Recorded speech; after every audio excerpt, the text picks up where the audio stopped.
ہمارے ذہنوں میں جو معیارات بیٹھے ہوئے ہیں وہ کیا ہے؟ کامیابی پیسے سے ہے، کامیابی جائیداد سے ہے، کامیابی کاروبار سے ہے، کامیابی شہرت سے ہے، کامیابی اقتدار سے ہے. یہ معیارات ہیں. جو جتنا دولت مند اتنا کامیاب، جو جتنا مشہور اتنا کامیاب، جو جتنا پاپولر اتنا کامیاب، جو حکومت پر پہنچ گیا کامیاب، جس نے بڑا کاروبار جما لیا کامیاب، جس نے بہت جائیداد بنا لی کامیاب. یہی ہے اصل میں ساری بس کی گانٹھ. جو تصور کامیابی کا ہوگا اسی کے مطابق آپ کی بھاگ دوڑ ہوگی، اسی کے لیے جد و جہد ہوگی، اسی کے لیے توانائیاں صرف ہوں گی، اسی کے لیے دن رات کی مشقت ہوگی. یہ ہے اصل شے جس کی یہاں نفی ہو رہی ہے. کامیابی دولت سے نہیں، کامیابی شہرت سے نہیں، کامیابی اقتدار اور طاقت اور حکومت سے نہیں، بلکہ کامیابی ہے ایمان سے، عمل صالح سے، تواصی بالحق سے، تواصی بالصبر سے. آپ غور کیجئے اس نقطہ نظر کا، اس ایٹیچیوڈ کا، یہ جو مینٹل ایٹیچیوڈ ہے اس کا بدل جانا ہی انسانی شخصیت کے اندر انقلاب برپا کرے گا. اب آپ کا نتیجہ کیا نکلا؟ اگر تو دولت سے کامیابی ہوتی تو قارون بہت کامیاب تھا، اگر حکومت سے کامیابی ہوتی تو فرعون اور نمرود بہت کامیاب تھے. کامیابی ان سے نہیں ہے.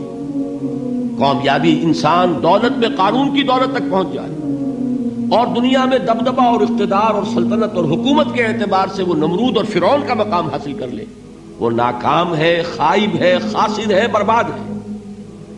اور ابو ذر غفاری کامیاب ہے، چاہے ان کے پاس کچھ نہیں تھا، جھونپڑی تک نہیں تھی، کوئی گھر نہیں تھا. حضور نے فرمایا ہے اللہ کے کچھ بندے ایسے ہوتے ہیں جو کسی محفل میں جانا چاہیں تو انہیں اجازت نہ ملے، جو کہیں اگر رشتہ کرنا چاہے کوئی ان سے رشتہ کرنے کو تیار نہ، کہیں کوئی سفارش کرنا چاہے تو ان کی کوئی بات ہی نہ سنے. لیکن اللہ کے ہاں ان کا وہ مقام ہے کہ اگر بھولے سے بھی کسی بات پر قسم کھا بیٹھتے تو اللہ ان کی قسم کی لاج رکھتا ہے. یہ ہے فرق. یہ جان لیجیے اچھی طرح.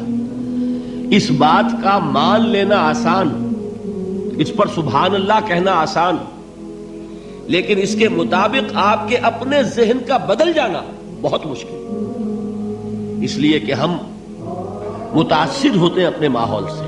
وہ بڑا محل ہے، دیکھ کر ایک دفعہ جھجری آتی ہے، وہ بڑی سی 20 فٹ لمبی کار سناٹے کے ساتھ آپ کے پاس سے گزر گئی. ایک دفعہ اعصاب کے اندر ارتعاش ہوتا ہے، محسوس ہوتا ہے بڑے یہ نصیبے والے لوگ ہیں، بڑے خوش نصیب، بڑے کامیاب. حالانکہ کچھ معلوم نہیں کہ یہی سب سے بڑی بد نصیبی ہو سکتا ہے کہ یہی سب سے بڑی ناکامی ہو. اگر ذہنوں میں یہ بات بیٹھ جائے کامیابی کس شے سے. یہی وجہ دیکھیے قرآن مجید میں بارہا آپ دیکھیں اولئک ھم المفلحون، یہ ہے لوگ کامیاب ہونے والے. آج یہ آپ نے نماز میں وہ آیات سنی، یا ایھا الذین آمنوا ارکعوا واسجدوا واعبدوا ربکم وافعلوا الخیر لعلکم تفلحون. اے ایمان والو، رکوع کرو، سجدہ کرو، اپنے رب کی پرستش اور بندگی کرو اور اچھے کام کرو تاکہ تم کامیاب ہو جاؤ. تو کامیابی کن چیزوں سے ہے؟ یہ ہے سب سے بڑا سبق. یہ ہمارے دل میں اگر بات بیٹھ جائے، ٹھک جائے، تو زندگی بدل جائے گی. صبح و شام بدل جائیں گے، نقشے بدل جائیں گے، بھاگ دوڑ کا رنگ بدل جائے گا، ویلیو سٹرکچر بدل جائے گا. آج وہ ایک چیز نہایت اہم نظر آ رہی ہے، کل نہایت غیر اہم نظر آئے گی. جیسے کہ حضور کی حدیث ہے مالی ولد دنیا، مجھے تمہاری اس دنیا سے کیا سروکار ہے.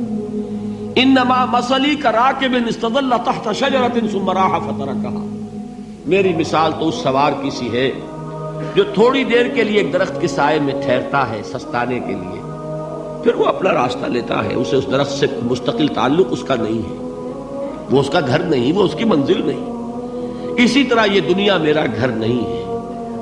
اب دیکھیے ہم کہتے ہیں انا للہ و انا الیہ راجعون، ہم تو مسافر ہیں، ہم اللہ کے پاس سے آئے، اللہ کی طرف ہمیں لوٹ جانا ہے. کن فی الدنیا کانک غریب و عابر سبیل، حضور فرماتے ہیں دنیا میں ایسے رہو جیسے کہ تم اجنبی ہو یا راہ چلتے مسافر. لیکن یہ طرز عمل کب ہوگا؟ جبکہ یہ آیت ہمارے ذہنوں کے اندر بیٹھ گئی ہو، والعصر ان الانسان لفی خسر الا الذین آمنوا وعملوا الصالحات وتواصوا بالحق وتواصوا بالصبر۔ یہ ہے اصل بات جو میں نے عرض کیا تھا کہ میں بتاؤں گا صحابہ کیوں ایک دوسرے کو یاد دلاتے تھے۔ اس لیے کہ دیکھیے جیسے برف باری اگر ہو رہی ہو، آپ باہر نکلیں گے تو برف آپ کے کپڑوں پر جم جاتی ہے نا، تو آپ جھٹکتے ہیں کپڑوں کو تاکہ برف ہٹ جائے۔ ہمارے ایمان پر اس دنیا میں رہتے ہوئے جب ہم متاثر ہوتے ہیں ماحول سے تو گردہ آ جاتا ہے، برف پڑ جاتی ہے، اس کو جھٹکتے رہنے کی ضرورت ہے۔ اور وہ جھٹکنے کی بہترین اور مؤثر ترین شکل یہی ہے کہ یاد رکھو کامیابی ان چیزوں سے نہیں ہے۔ چمک دمک جو ہے دنیا کی، یہ ساری چمک دمک جو تمہیں رجھا رہی ہے، جو تمہیں اپنے اندر گم کیے ہوئے، یہ لفظ گم پر اقبال کا وہ شعر یاد آ گیا کہ کافر کی یہ پہچان کے آفاق میں گم ہے، اور مومن کی یہ پہچان کے گم اس میں ہے آفاق۔ تم گم نہ ہو کر رہ جاؤ اس میں، مبہوت نہ ہو کر رہ جاؤ، مرعوب نہ ہو کر رہ جاؤ، دنیا ہی کی محبت تمہارے اوپر ڈیرے نہ ڈال دے، تمہارے دلوں کے اوپر مسلط نہ ہو جائے۔